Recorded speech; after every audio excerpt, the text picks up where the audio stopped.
بسم اللہ الرحمن الرحیم۔ الحمدللہ، آج ہماری تلاوت کا آغاز 8ویں پارے کے دوسرے نصف سے، سورہ آراف سے۔ آراف ایک چبوترا، جنت اور جنت جہنم کے درمیان۔ جن کی نیکیاں اور برائیاں برابر ہوں گی وہ اس آراف، اس چبوترے پر ہوں گے، اور کچھ عرصے بعد اللہ اپنا فضل فرمائیں گے اور انہیں جنت میں داخل فرمائیں گے۔ تو اسی نسبت ہے، چونکہ ان کا ذکر ہے تو اس سورت کا نام بھی آراف ہے۔ اس کے آغاز میں قرآن کی عظمت کا تذکرہ ہے، قرآن کی تعریف اور اس کی شان ہے، اور پھر نہ ماننے والوں کی مذمت فرمائی۔ ایک دن آنے والا ہے جہاں نیکیاں اور بدیاں تولی جائیں گی، جس کا وزن بھاری ہوگا وہ کامیاب ہوں گے۔ اور یہ اللہ کے لیے مشکل نہیں۔ اللہ نے ساری مخلوق کو پیدا فرمایا، اس انسان کو مٹی سے پیدا فرمایا اور اپنی قدرت کا شکار بنایا ہے۔ اس ذات کے لیے دوبارہ زندہ کرنا کیا مشکل ہے، لیکن شیطان اس کا ازلی دشمن ہے۔ اس نے یہ اعلان کر رکھا ہے کہ میں اسے دائیں بائیں ہر طرف سے گمراہ کروں گا، اور اس کے اندر احسان شناسی نہیں آتی، اور اس کی زندگی میں شکر گزاری نہیں آئے گی۔ شیطان نے یہ عہد کر رکھا ہے، اعلان کر رکھا ہے کہ میں انسان پہ مسلط ہوں گا اور اس کے اندر شکر گزاری نہیں آئے۔ جس ذات نے اس انسان پر نعمتوں کی حد کر رکھی ہے، کوئی آدمی اسی کا احسان فراموش ہے تو بتائیے نمک حلال تو نہ ہوا نا؟ آپ کے گھر کا نوکر چند دن آپ کے ہاں کام کرے اور کام صحیح نہ کرے اور آپ اس کی خدمت کریں تو آپ اسے کہیں بڑا ناشکرہ ہے، نمک حرام ہے۔ اور جس ذات نے ماہوں سال سے نعمتیں دے رکھی ہیں اور یہ بندہ پھر ان نعمتوں میں اس مولا کو ناراض کرے اور احسان فراموشی کرے تو کتنی بڑی ناشکری ہے۔ تو یہ اس شیطان کا اثر ہے جس نے یہ اعلان کر رکھا ہے۔ پھر اللہ رب العزت نے اس شیطان کی شیطانیت کا تذکرہ فرمایا کہ اس نے تمہارے ابا آدم اور حوا کو بھی ورغ لایا تھا، اور یہ آیا تھا خیر خواہ بن کے، بڑا خیر خواہ بن کے آیا تھا۔ خیر خواہ بن کے آ کر اس نے تمہارے ابا آدم اور حوا کو ورغ لایا تھا، اور اس کی چاہت تھی کہ ان کی ستر کھل جائے اور وہ بے لباس ہو جائے۔ یہ شیطان نے کیا، اور آج شیطانی تہذیب کا اثر بھی یہی ہے۔ آج دنیا میں جتنی شیطانی قوتیں ہیں نا، وہ بڑے خیر خواہی کے ساتھ مسلمان معاشرے پہ قبضہ کرتی ہیں، خیر خواہ بن کے آتی ہیں، تعلیم کے نام پہ آتی ہے، صحت کے نام پہ آتی ہے، روزگار کے نام پہ آتی ہیں، اور پورے مسلمانوں کے معاشرے پہ وہ قابض ہو جاتی ہے۔ اپنی ثقافت بھی چھوڑ جاتی ہیں، اپنی معیشت بھی چھوڑ جاتی ہیں، اپنا لامذہب دین بھی اپنا لامذہب پن بھی چھوڑ جاتی ہے، اور پھر اپنے بالا خانوں میں بیٹھ کر اس معاشرے کی دولت بھی لیتے ہیں، سرمایہ بھی لیتے ہیں، صلاحیتی بھی لیتے ہیں، نوجوان بھی لیتے ہیں، اس زمین کا خزانہ بھی لیتے ہیں۔ لیکن پہلے وہ زمین پہ آئے تھے خیر خواہ بن کے، تعلیم کے نام پر آئے تھے، صحت کے نام پر آئے تھے، مدد کے نام پہ آئے تھے، ہمدرد بن کے آئے تھے۔ تو شیطان اسی انداز سے وار کرتا ہے۔ مسلمانوں کو خبردار کیا کہ دیکھو، ہر خیر خواہی کے جملے کہنے والا خیر خواہ نہیں ہوتا۔ اور 1 صدی تک مسلمان دنیا میں اس سے دھوکہ کھایا ہے۔ آج اسلامی دنیا میں جو لوگ خیر خواہ بن کے آئے تھے، اس اسلامی دنیا کا ساری دولت سمٹ کے انہی کے پاس جا رہی ہے۔ افرادی قوت بھی جا رہی ہے، صلاحیتی بھی جا رہی ہے، دولت بھی جا رہی ہے، وسائل بھی جا رہے ہیں، لیکن 1 صدی انہوں نے اسلامی دنیا پہ خیر خواہی کے روپ میں بے روپیہ بن کے آئے، خدمت کے نام سے آئے اور لوٹ کے لے گئے۔ ظاہر ہے جو ان کا پڑا اور جو ان کی تہذیب میں رنگا ہوگا وہ اپنے ملک کے تو رہنے ہی نہیں چاہے گا، وہ اپنے ملک میں تو رہنے نہیں چاہے گا، اور اگر کسی مفادات کے لیے رہ بھی گیا تو اس کا سرمایہ کہیں اور ہی ہو، اس کی توجہ کہیں اور ہی ہو۔ تو اللہ کریم نے فرمایا کہ شیطان خیر خواہ بن کے آیا ہے تمہارے ابا کے پاس، آدم کے پاس، حوا کے پاس، اور اس نے کیا کوشش کی کہ بے لباس کر دے، اور آج شیطانی تہذیب بھی یہ چاہتی ہے کہ یہ انسان بے لباس ہو جائے۔ جانور بھی، حیوان بھی بغیر لباس کے پیدا ہوتا ہے، انسان بھی بے لباس دنیا میں آتا ہے، لیکن اللہ تعالیٰ نے انسان کو لباس سے عزت دی، لباس سے عزت دی ہے۔ لیکن آج شیطانی تہذیب انسان کو پھر حیوان بنانا چاہتی، اور جس قدر اس شیطانیت اور حیوانیت کا اثر زیادہ ہے، جسم پہ لباس نہیں ہو، جسم پہ لباس نہیں ہو۔ جس قدر حیوانیت بڑھے گی، جسم پہ لباس نہیں ہوگا، عریانہ پن پسند کرے گا، عریانیت پسند کرے گا۔ بدقسمتی سے کافر کرے تو سمجھ میں آئے، تب تو مسلمانوں کے بچے بچیوں کا بھی یہی حال ہے۔ تو حضرت آدم علیہ السلام کو جب وہ مخلص بن کے، خیر خواہ بن کے آیا کہ درخت کا پتا کھا لو ہمیشہ جنت میں رہو گے، برگلا لیا، جیسے ہی کھایا تو جسم کے کپڑے اترنے لگے۔ لیکن فطرت میں اللہ نے انسان کے حیا رکھی، فطرت میں رکھی۔ کسی کی فطرت ہی مست ہو جائے تو وہ دوسری بات، فطرت میں حیا ہے، آپ فوراً جنت کے بڑے بڑے درخت جس کے پتے بڑے تھے اس کو اپنے جسم پہ لگانے، چپکانے لگے کہ سطر چھپ جائے، سطر چھپ جائے۔ پھر اللہ نے اہل ایمان کو خطاب فرمایا، ایمان والو، لباس اللہ کی ایک نعمت ہے، اس سے دو مقصد ہیں، ایک تو تم اس سے زینت حاصل کرو، ایک تو اس سے زینت حاصل کرو، دوسرا اس سے تم سطر کا کام لو۔ وہ لباس لباس نہیں جس میں سطر پوشی نہیں، وہ ننگا ہے۔ حضور علیہ الصلوۃ والسلام فرمایا کرتے تھے، کاسیات عاریات ممیلات مائلات رؤوسهن کاسنمۃ البخت لم یجدن ریح الجنہ وان ریحها لتوجد من مسیرۃ کذا وکذا۔ ایک ایسی مخلوق آئے گی، اس زمانے میں نہیں تھی، اس زمانے میں نہیں تھی، فرمایا ایک ایسی مخلوق آئے گی، نبی کی بات تھی، نبوت کی زبان سے ہے، صحابہ مان گئے، اس وقت کے مسلمان مان گئے کہ اب تو نہیں لیکن ہوگی۔ فرمایا ایسی مخلوق ہوگی، کاسیات عاریات، لباس پہنی ہوگی لیکن پھر بھی ننگی ہوگی۔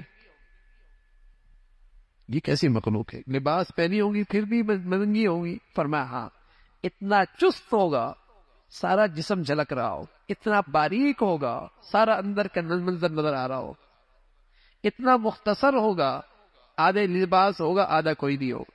بالکل ایسا ہی ہے، تقریبات دیکھیں، شادیاں دیکھیں، تعلیمی ادارے دیکھیں، سڑکیں دیکھیں، ایسی مخلوق ملے گی۔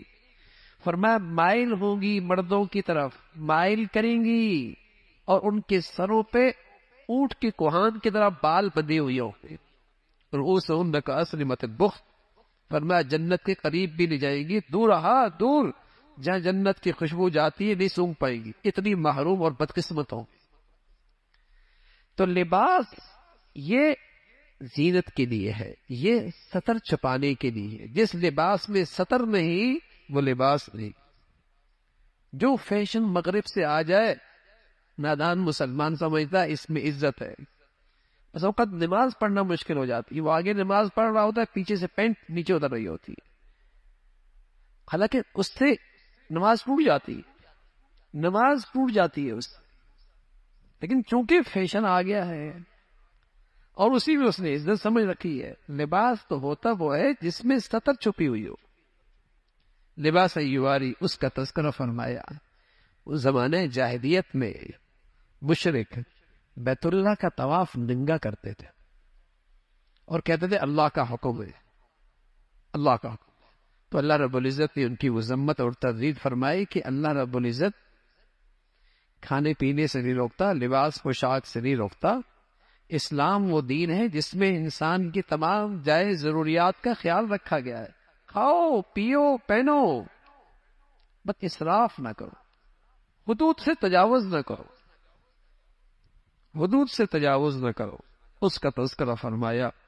پھر اللہ رب العزت نے نہ ماننے والوں کی اور اللہ کے نافرمان لوگوں کے لیے جہنم، فرمایا ایسی سزا ہے، ان کے لیے جنت میں جانا ایسا مشکل ہے جیسے سوئی کے ناکے میں اونٹ کا گزرنا ناممکن ہے۔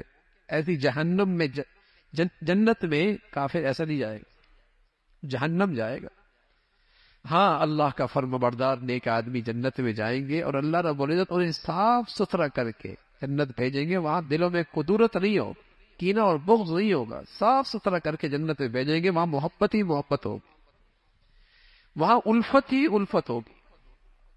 جنت کی ایک خاص خوبی ہے جو ہر جنتی کو ملے گی، دو، ایک سکون ملے گا، دوسری الفت اور محبت بہت ملے گی. بتائیے جن زندگیوں میں اللہ یہ دونوں نعمت دے دے، گویا کہ جنت کی نعمتیں مل گئی ان کو. نہیں یہ دونوں، نہ سکون ہے نہ محبتیں. گناہوں کی آگ میں نہ سکون رہنے دیا ہے نہ محبتیں رہنے دی ہے. جنت میں ہر شخص کے لیے سکون بھی ہوگا، محبت اور الفت بھی ہوگی. قدرتی نہیں ہوگی، کھوٹ نہیں ہوگا، کینہ نہیں ہوگا، صاف دل، محبت بھرا. اور رسول اللہ صلی اللہ علیہ وسلم فرمایا کرتے تھے المؤمن مألف ولا خیر فی من لا یعرف ولا. مومن تو الفت اور محبت کا سر چشمہ ہے، اس سے تو الفت اور محبت پھوٹتی ہے. اس آدمی میں کوئی خیر نہیں جو الفت اور محبت نہ کرے اور لوگ اس سے الفت اور محبت نہ رکھے، اس میں کوئی خیر. تو جنت میں اہل جنت اس خوبیوں کے ساتھ، اس حسن کے ساتھ تشریف لے کے جائیں گے. اور پھر جنتی جہنمیوں سے کہہ گئے ہم نے تو اللہ کا وعدہ پورا دیکھا ہے، تم نے بھی کچھ دیکھا ہے؟ کہیں گے ہاں. اور دونوں کے درمیان آڑ آ جائے گی. پھر وہ جو آراف میں چبوترے پہ بیٹھے ہوں گے، جنت بھی دیکھ رہے ہوں گے، جہنم بھی دیکھ رہے ہوں گے، جنتیوں کو دیکھ کر خوش ہوں گے اور کہیں گے ہم بھی امید رکھتے اللہ ہم پہ بھی فضل فرما دے. جہنمیوں کو دیکھ کر، ہاں جہنمیوں کو دیکھ کر اللہ سے کہیں گے اللہ پناہ ان سے محفوظ رکھنا. پھر جہنمیوں کا تذکرہ ہے، جنتیوں سے کہیں گے کچھ ٹھنڈک، کچھ پانی، کچھ زندگی کی ضرورت. فرمانا نہ، یہ یہاں نہیں ملتی. تم دنیا میں اللہ کے دین کا مذاق اڑایا کر، تم نے زندگی کو بس کھیل کود کا مقصد، زندگی میں کھیل کود کو زندگی کا مقصد بنا رکھا تھا. تمہاری زندگی کا مقصد لاہو لعب تھا. اب یہاں کچھ نہیں ملے گا. اس کا تذکرہ فرمایا. پھر اللہ کی عظمت اور بڑائی کا تذکرہ ہے، اور میں اللہ کو یاد کیا کرو، اس سے دعائیں کیا کرو، چپ کے اللہ کو پکارا کرو اور پورے یقین کے ساتھ پکارا کرو. وہ ذات تمہاری پکار سنتی ہے. پھر حضرات نوح علیہ الصلوۃ والسلام کا تذکرہ، حضرت ہود کا تذکرہ، حضرت صالح کا تذکرہ، حضرت شعیب کا تذکرہ، مختلف انبیاء علیہ الصلوۃ والسلام کا تذکرہ فرمایا. سبھی نے اپنی قوم کو اللہ کا راستہ بتایا، اللہ کی توحید کا سبق دیا، ادائے حق اور صراط مستقیم کی رہنمائی کی. لیکن قوم نے جب انکار کیا اور قوم اپنے نبی کی زندگی لینے کے لیے تیار نہ ہوئی، پھر ان قوموں پر اللہ کا عذاب آیا اور اللہ کی پکڑ آئی. فرما بردار لوگوں کو اللہ رب العزت نے نجات دی. کوئی زلزلے سے ہلاک ہوا، کسی کی چیخ پڑی، کلیجے پھٹ گئے، کسی پر زمین آسمان سے پتھر آئے اور آگ پتھر برسے، اس سے ان کو اللہ رب العزت نے ملیا میٹ کر دیا. اور قوم شعیب پر اللہ کی طرف سے ایسا سخت قسم کی آفت آئی، اللہ رب العزت نے پوری کی پوری بستیاں ختم کر دی. ان قوموں کا تذکرہ فرمایا. پھر اللہ رب العزت نے فرمایا اگر اہل زمین والے اللہ سے ڈرنے لگ جائیں اور اس کے فرما بردار بن جائیں، اللہ آسمان سے اپنی برکتیں بھیجے گا، زمین سے بھی برکتیں نکلیں گی، زمین و آسمان برکتوں سے بھر جائے گا، برکتوں سے بھر جائے گا.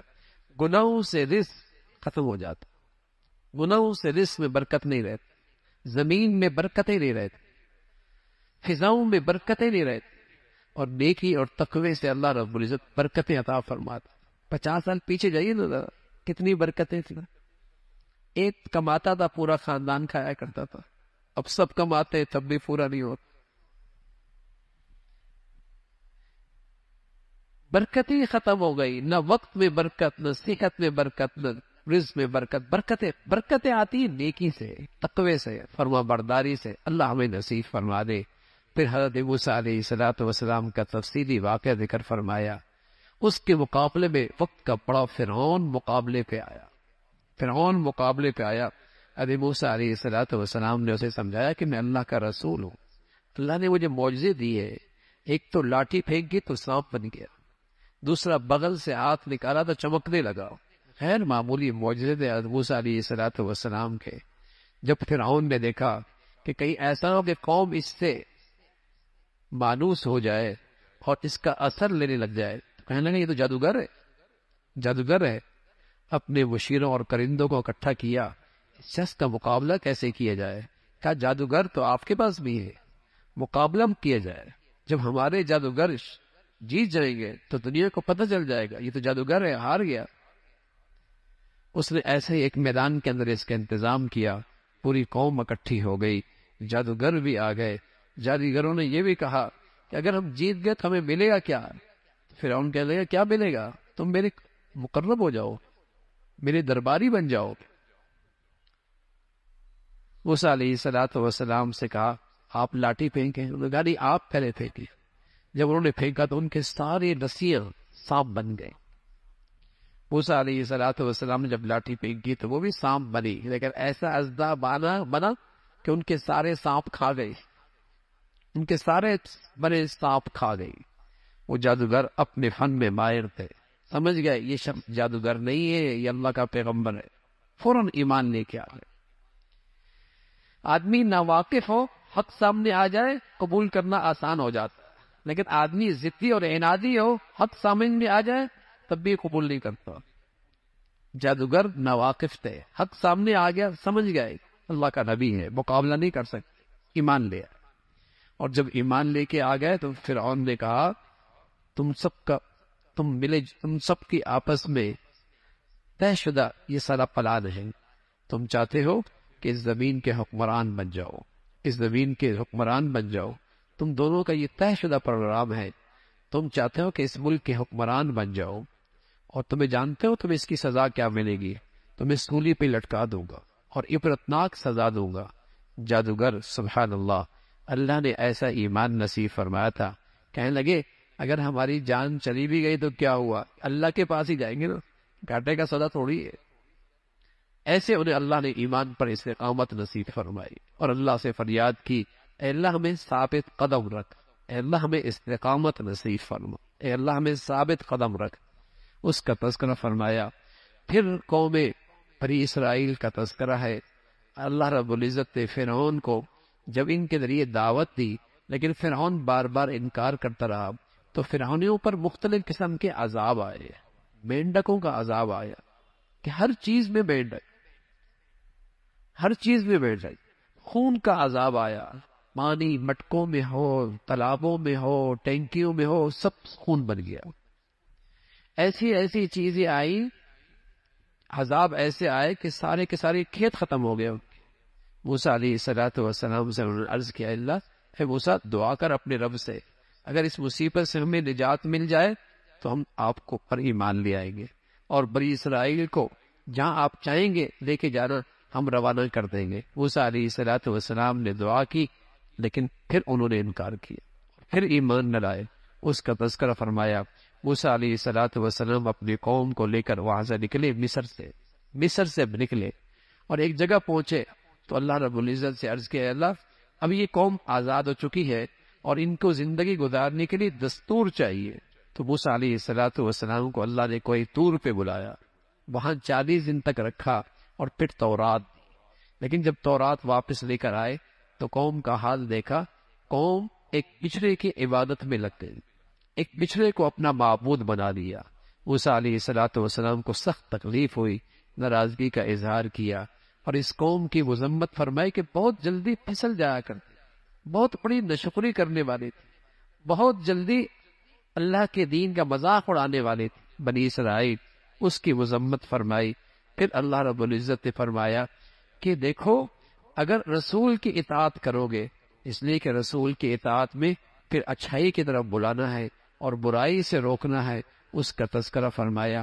پھر اس قوم پر جو اللہ کے احسانات ہوئی ہے کہ اللہ رب العزت نے پتھر کے اندر سے چشمے جاری کر دیے اور ایک صاحبان بادل کی شکل میں کر دیا جس سے ان کو سایہ ملا، لیکن یہ قوم بار بار ناشکری کرتی رہی، پھر اللہ رب العزت نے سزا دی، ان کو بندر اور خنزیر بنا دی۔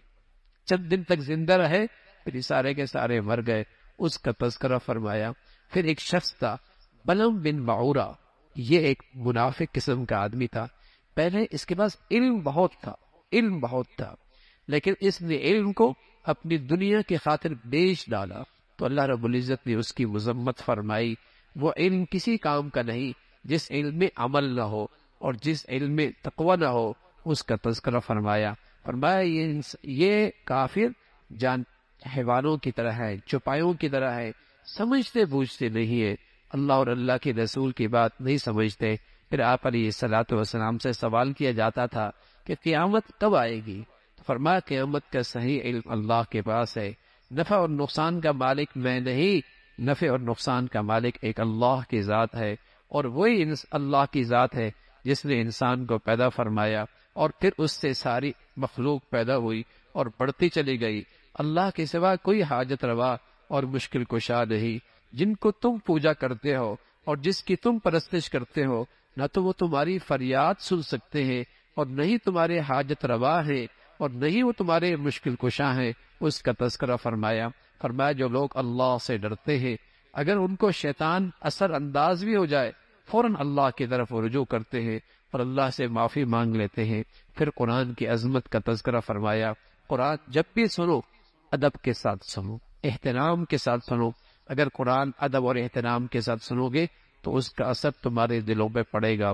پھر اللہ کے جو قریب لوگ ہوتے ہیں وہ ہمیشہ اللہ کے فرما بردار ہوتے ہیں، اور اللہ کی فرما برداری ہی اللہ کے ہاں جسے کہیں کہ بڑا انعام، اور اللہ کے ہاں اللہ کی رضا کا وہ شخص مستحق ہوتا ہے۔